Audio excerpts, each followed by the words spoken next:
Hey guys, in this video I'll show you how to create a forwarding email address in IONOS.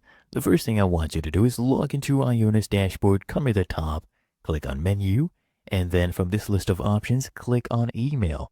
Now you'll see your email portfolio. I want you to scroll down, select the domain for which you want to create a forwarding email address. I'll select this one right here, and then here on the right hand panel, you'll actually see portfolio. Okay, and right under it, you'll see email forward. We have 0 used, so I'll create one. Click here on create.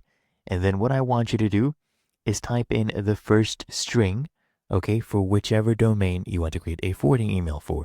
So I'll select this domain right here, and I'll make this email say, let's say sales, right, like that.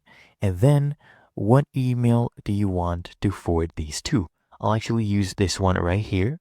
Okay, I'll copy this and we'll paste this in right here.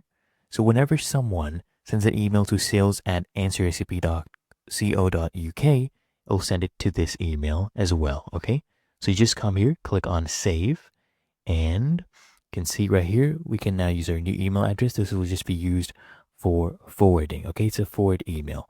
And that is how to create a forwarding email address in IONOS.